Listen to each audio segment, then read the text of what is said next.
मित्रों, आप लोगों ने कई ऋषियों और महर्षियों के नाम सुने होंगे। हमें उनके जीवन से एक प्रेरणा मिलती है। उनका जीवन ऐसे पड़ाव से गुजरता है जिसमें वे इतना संघर्ष और परिश्रम करते हैं कि वो एक महान व्यक्ति बन जाते हैं। ऐसे ही एक महर्षि थे मार्कंडेय ऋषि।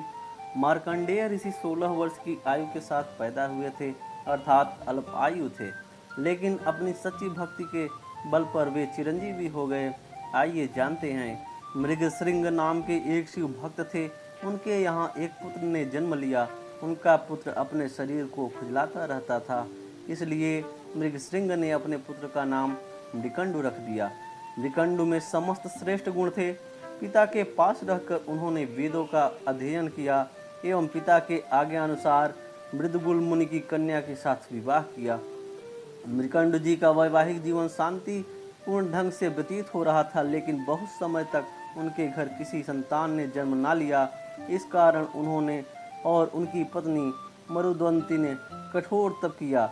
उनके कठोर तप से महादेव प्रसन्न हुए। भगवान शिव जी ने मुनि से कहा, हे मुनि, हम आपकी तपस्या से प्रसन्न हुए हैं, मांगो, क्या वरदान मांगते हो।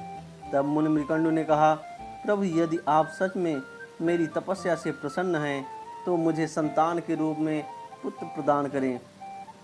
भगवान भोलेनाथ ने तब मुनि मृकंडु से कहा कि हे मुनि, तुम्हें दीर्घ आयु वाला गुण रहित पुत्र चाहिए या 16 वर्ष की आयु वाला गुणवान पुत्र। इस पर मुनि बोले, भगवान, मुझे ऐसा पुत्र चाहिए जो गुणों की खान हो और हर प्रकार का ज्ञान रखता हो, फिर चाहे उसकी उम्र कम ही क्यों न हो। भगवान महादेव ने पुत्र प्राप्ति का आशीर्वाद दिया और अंतर ध्यान हो गए। समय आने पर महर्षि मृकंडु और मरुंधति के घर एक बालक ने जन्म लिया, जो आगे चलकर मार्कंडेय ऋषि के नाम से प्रसिद्ध हुए। महर्षि मृकंडु ने मार्कंडेय को हर प्रकार की शिक्षा दी। मार्कंडेय एक आज्ञाकारी पुत्र थे।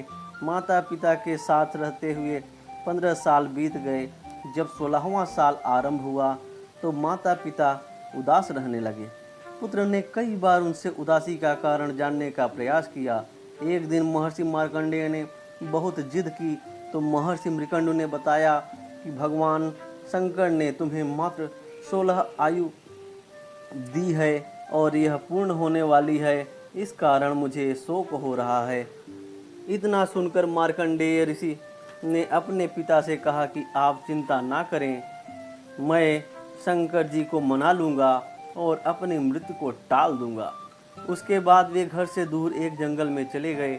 वहां उन्होंने एक शिवलिंग की स्थापना की और विधि पूर्वक पूजा अर्चना करने लगे।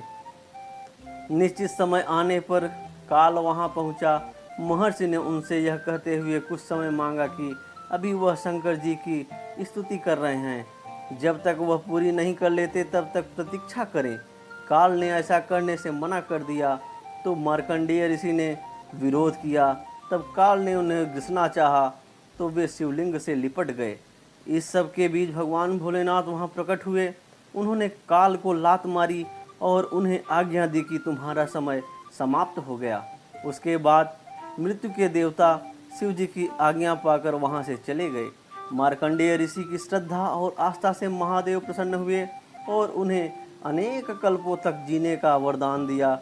अमरत्व का वरदान पाकर महर्षि वापस अपने माता पिता के पास वापस आ गए और उनके साथ कुछ दिन रहने के बाद पृथ्वी पर विचरण करने लगे और प्रभु की महिमा लोगों तक पहुंचाने लगे। इस तरह भगवान पर विश्वास कायम रखकर मार्कंडेय ऋषि जी ने एक ऐसी उदाहरण दी जिसका कोई कल्पना भी नहीं कर सकता। तो मित्रों, हर हर महादेव। आपको यह जानकारी कैसी लगी कमेंट करके ज़रूर बताएं और अगर चैनल पर पहली बार आए हैं तो चैनल को सब्सक्राइब करना ना भूलिएगा। धन्यवाद।